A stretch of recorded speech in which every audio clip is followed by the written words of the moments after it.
आहल्लाद, अनहुल्लाद, सहल्लाद और सबसे छोटे हैं प्रहलाद। बोलो राधे राधे। प्रहलाद जी महाराज सबसे छोटे हैं। थोड़े बड़े हुए तो पढ़ने के लिए भेजे जाने लगे, और जिस विद्यालय में पढ़ने जाते हैं गुरु जी का नाम है संडामर्क। संड और अमर्क दो हैं। हिरण्याकश्यप ने कहा है महाराज हमारे बेटों को राक्षसी विद्या सिखाओ। अच्छा, राक्षसी विद्या जानते हैं आप लोग? कोई जानता है? नहीं जानते? बताएं आपको। राक्षसी विद्या ये होती है कि बिना किसी वजह के 1:30-2 बजे रात में सोया जाए मोबाइल चलाते चलाते, और दोपहर में 11-12 बजे उठा जाए, और उठते ही बिना दातुन कुल्ला मंजन किए सीधे किचन में जाए, भोजन करे, बिना नहाए धोए फिर मंदिर जाए, घंटा उतारे, पुजारी को मारे, स्कूल जाए, गुरु जी को मारे। बोलो राधे राधे। ऐसा दुर्गुणी अगर है तो राक्षसी विद्या है। पर प्रहलाद जी तो माता के गर्भ से सीख करके आए हैं, कयाधु के गर्भ से। नारद जी के आश्रम में थे जब जन्म हुआ था, माता के गर्भ से सीख कर आए हैं। गुरु जी सिखाते हैं आसे अनार का, पर प्रहलाद जी तो कुछ और पढ़ते हैं। गुरु जी पढ़ाते हैं बड़े आसे आम का, और वे तो कुछ और पढ़ते हैं। उनकी ओलम अलग ही है। एक दिन वे विद्यालय से लौट कर आए। पिता ने पूछा प्रहलाद क्या सीखा है? प्रहलाद जी बोले बताएं। हाँ, ओलम सीख गए। ओलम? हाँ, सुनाओ जरा ओलम। ओलम सुनाए? हाँ हाँ सुनाओ सुनाओ। प्रहलाद जी ओलम सुना रहे हैं। आसे अनार का नहीं बताया, बड़े आसे आम का नहीं बताया, तो फिर क्या सुना रहे हैं? वे कह रहे हैं आ अनंत भगवंत प्यारे, आ अनंत भगवंत प्यारे। चलो ओलम पढ़ लें थोड़ी देर। कौन कौन पढ़ेगा ओलम? अच्छा, किसने किसने पढ़ी थी बचपन में वो हाथ खड़ा करें। अब वो हाथ खड़ा करें जिन्हें याद है अभी तक ओलम। बाकी आधे लोग तो गोल कर गए होंगे, ओलम याद ही नहीं है। हाँ है याद? कोई लोग कह रहे महाराज हमें पहले भी नहीं थी, आज भी नहीं है, हमें क्या हो, ना कोई फर्क पड़ता है। बोलो राधे राधे। चलो हम आपको ये ओलम सुना रहे हैं। इस ओलम से यहां तो नहीं पर वहां नौकरी मिलेगी। सुनो जरा। प्रहलाद जी कहते पिताजी सुनो जरा। आ अनंत भगवंत प्यारे, आ अनंत भगवंत प्यारे, आते आदि अनादि प्रचारे, आते आदि अनादि प्रचारे, आते आदि अनादि प्रचारे। और ईश्वर घट घट में है वासी, ईश्वर घट घट में है वासी, ईश्वर घट घट में है वासी, ईश्वर घट घट में है वासी। और ऊषा सतकोटि प्रकाशी, ऊषा सतकोटि प्रकाशी। ओते और छोर नहीं जाको, ओते और छोर नहीं जाको। ओ के बाद ओ औ। ओलम भूल गए आपके चक्कर में, बुलवा दिया आप लोगों ने। अच्छा पढ़ो जरा। आ ई उ ए ये भूल गए। अच्छा तो ए माने क्या होगा? ए ही जग कर पालन हारा, ए जग कर पालन हारा, आई ऐसो जैसे जग उजियारा, आई ऐसो जैसे जग उजियारा। ओते और छोर नहीं जाको, ओते और छोर नहीं जाको। और औते और कौन समता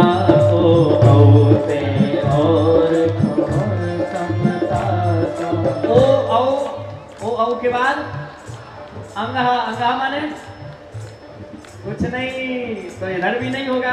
और फिर उसके बाद का, फिर का से कच्छप रूप धरैया, का से कच्छप रूप धरैया। का के बाद आया खा, तो खा से खर दूषण मरवैया, खा से खर दूषण मरवैया। का खा गा, गा को द्विज पालन भगवंता, गा को द्विज पालन भगवंता। का खा गा, अब आया घा, घा घमंड खंडन करवैया, घा घमंड खंडन करवैया। घा घमंड खंडन करवैया, घा घमंड का खा गा घा। इसके बाद कुछ नहीं यहाँ मैंने, रुको जरा, कैसे बैठे जैसे पूरी पढ़ा देंगे हम।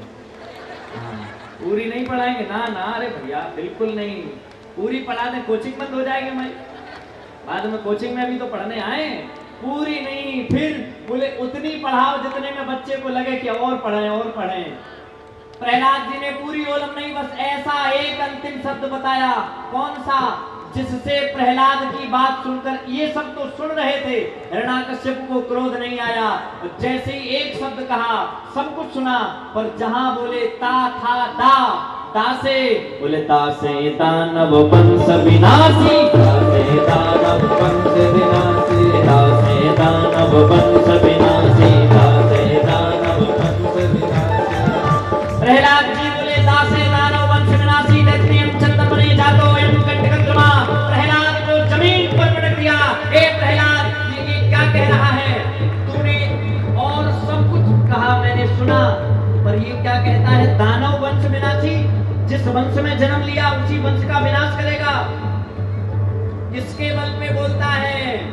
प्रहलाद जी बोले जिनके बल पे जन्म मिला है। हिरण्याकश्यप बोले मेरे बल पे। अच्छा, तो आपको किसके बल पे मिला? बोले हमारे पिताजी के बल पे। तो आपके पिताजी को किसके बल पे? बोले बाबा के बल पे। बाबा को बोले पर बाबा के बल पे। पर बाबा को बोले पर बाबा के बल पे। प्रहलाद जी बोले एंड में जाओ, जो सबसे जिसको एंड में जन्म हुआ हो, सबसे पहले उसको किसके बल पे मिला? एक आदमी बड़ा अजीब स्वभाव का था। वो एक दिन कह रहा था महाराज एक बात बताओ, सब कहते हैं कि सबकी मृत्यु आएगी, हाँ सबको मरना है, हाँ मरना है। जब सब मरेंगे तो सब जितने लोग, जैसे आप मरे आपके घर वाले कांधा देंगे, और लोग होंगे उनके और देंगे। पर उसको एक चिंता थी। बोले महाराज एक बड़ी चिंता है। क्या? जितने लोग मरेंगे उनको कांधा देने वाले होंगे, पर जो सबसे आखिरी में मरेगा उसे कौन कांधा देगा? बोलो राधे राधे। जो सबसे बाद में मरा, जो सबसे एंड में, वो बेचारा क्या उड़ के जाएगा? लोगों की लीला देखो, विचार देखो सोच के।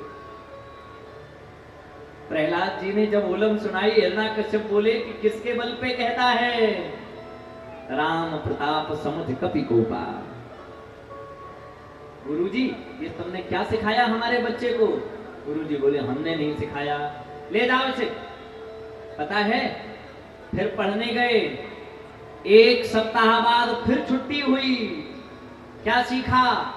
प्रहलाद जी बोले हमने सीख लिया। क्या? अर्चनम वंदनम दास्यम सख्यम आत्मनिवेदनम। क्या सीखा? अर्चनम वंदनम दास्यम सख्यम आत्मनिवेदनम। और इससे पहले बोले श्रवणम कीर्तनम विष्णु स्मरणम पाद सेवनम। 9 भक्तियां सीख ली हैं। हिरण्याकश्यप को समझ में आ गया ये विद्यालय का माहौल बिगाड़ रहा है, आज से इसका विद्यालय जाना बंद। तुझे ये कौन सिखाता है? प्रहलाद जी बोले हम तो बचपन से सीखे बैठे हैं, हमें तो वो परमात्मा ने सिखाया है। प्रहलाद को मारने का प्रयास किया हिरण्याकश्यप ने, कभी तो जहर पिलाया, कभी खूनी हाथियों से रुदवाया, कभी पहाड़ों से गिरवाया, पर बोलो भला बाल न बांका होता उसका, जिसका रक्षक कृपा निधान, मारने वाला है भगवान, बचाने वाला है भगवान। क्या बिगाड़ सकता है कोई? प्रहलाद जी का बहुत प्रयास करके भी वध करना चाहा पर न हुआ। होलिका बुआ बुलाई गई, पर होलिका बुआ खुद जल के चली गई, पर प्रहलाद का कुछ न बिगड़ा। एक दिन तो क्रोध में हिरण्याकश्यपु ने प्रहलाद से कहा, क्यों रे, आखिर तुझे बचाता कौन है? प्रहलाद जी बोले, जो सबको बचाता है। सबको कौन बचाता है? बोले, जो सबको जन्म देता है। हिरण्याकश्यपु ने कहा, ये बात घुमा फिरा करके मत कहे, बता कौन है बचाने वाला? प्रहलाद ने कहा, मेरा राम। तो राम है कहां? राम कहां? हाँ, कहां नहीं है ये पूछो। तोहू में राम, मोहू में राम, खड़ग में राम, खंभ में राम, सब जगह राम। हम में तुम में जितने भी इधर बैठे हैं, सबके अंदर राम है। बताओ जरा, है कोई ऐसा जिसके अंदर राम ना हो? सच कहें, जब तक राम है तभी तक ये चाम है, और अंदर का राम गया तो ये चाम भी गांव के लोग तुरंत फूंक देते हैं। बोलो राधे राधे। राम ही तक तो है, राम निकल गए तो फिर गई चाम। घर वाले 2 मिनट बोले, अरे 2 घंटे नहीं रख सकते, बदबू आने लगे, चल। बोले इंतजार कर लो, लड़का आ रहा। अरे लड़का आ रहा, कहां तक रखे? वीडियो कॉल से दिखा देना। ले साहब, क्या स्थिति आ गई। जिस पे प्राण देने को तैयार थे, अब राम निकल गए तो अब उस चाम को रखने को तैयार नहीं है। प्रहलाद ने भी कहा, महाराज सब जगह राम। अच्छा, हाँ, क्या इस खंभे में राम है? प्रहलाद ने हाथ जोड़े, प्रभु अगर मैं हाँ कर दूं तो बदनामी न करवा देना। आंख बंद करके भगवान से प्रार्थना की, और जैसे ही प्रार्थना की, एक उसी खंभे पर चींटी रेंगती हुई दिखाई दी। प्रहलाद को भरोसा हो गया कि अगर ये चींटी इसमें है तो इस चींटी के अंदर मेरा राम भी इसी के अंदर होगा, और अगर है तो निकलेगा। प्रहलाद ने कहा हाँ है, और जैसे ही हाँ कहा, उठाया हिरण्याकश्यपु ने अपना गदा, और गदा उठा करके एक प्रहार किया है। जैसे ही प्रहार हुआ है, गड़ल गड़गड़ानो खंभ भाको चरचराए के, प्रगटो नरनाहर को रूप अति भयानो है, नरसिंह रूप धरो जगदम्बा, प्रगट भई भाड़ के खंभा। बोली नरसिंह भगवान की। नरसिंह रूप धारण करके भगवान आ गए, और जैसे ही आए, नरसिंह रूप धारण करके भगवान ने हिरण्याकश्यप को पकड़ लिया और अपनी जंघाओं पर लिटा दिया है। भगवान ने कहा, हिरण्याकश्यप निकाल अपने वरदान। कितने वरदान तूने लिए हैं? कितने वरदान हैं तेरे? हिरण्याकश्यप ने कहा, महाराज 1-2 वरदान नहीं है, इतने वरदान हैं कि आप कुछ भी नहीं बिगाड़ सकते हमारा। अच्छा, हाँ, तो गिनाओ जरा। कह रहा था, ना अंदर मरूं ना बाहर मरूं। भगवान बोले दहरी पे मारूंगा। ना दिन में मरूं ना रात में। भगवान बोले शाम को मारूंगा, दोनों बेरियां मिलेंगी। ना अस्त्र से मरूं ना शस्त्र से। भगवान बोले ना खूनों से मारूंगा। ना जिंदा से मरूं ना मुर्दा से। भगवान बोले ये ना खून जिंदा और मुर्दा दोनों है। और बताओ, ना नर से मरूं ना नाहर से। भगवान बोले देखो मेरी तरफ, मैं नर हूं या नाहर। प्रहलाद ने भी देखा, हिरण्याकश्यपु ने भी देखा। हिरण्याकश्यपु बोला, महाराज आप तो मिक्सर जान पड़ते हो। बोलो राधे राधे। आधे नाहर हो आधे नर हो, क्या कहे। और बता। हिरण्याकश्यपु ने कहा, ब्रह्मा के बनाए 12 महीनों में न मरूं। भगवान बोले 13वां महीना पुरुषोत्तम मास तेरे लिए ही बनाया है, इसमें अलग से मारूंगा। बोलो राधे राधे। तेरा अलग से रिजर्वेशन करवा दिया। और बता। हिरण्याकश्यपु ने कहा, और क्या बताऊं। ब्रह्मा की बनाई सृष्टि में किसी से ना मरूं। भगवान बोले ब्रह्मा को मैंने खुद बनाया है, मैं ब्रह्मा की सृष्टि का नहीं हूं, ब्रह्मा मेरी सृष्टि के हैं। हाथ जोड़ लिए। हिरण्याकश्यप समझ गया अब तो प्राण जाएंगे, पर भगवान ने नाखून आगे किए और हृदय चीर दिया। हृदय चीर करके अंतड़ियां निकाली, अंतड़ियां निकाल करके गले में डाली, और जैसे ही गले में डाली हैं देवता ऊपर से फूल बरसाने लगे। प्रभु जय हो, आपने इतने बड़े आतताई का वध कर दिया है। बोलिए हिरण्याकश्यपहारी भगवान की, बोलिए लड्डू गोपाल भगवान की।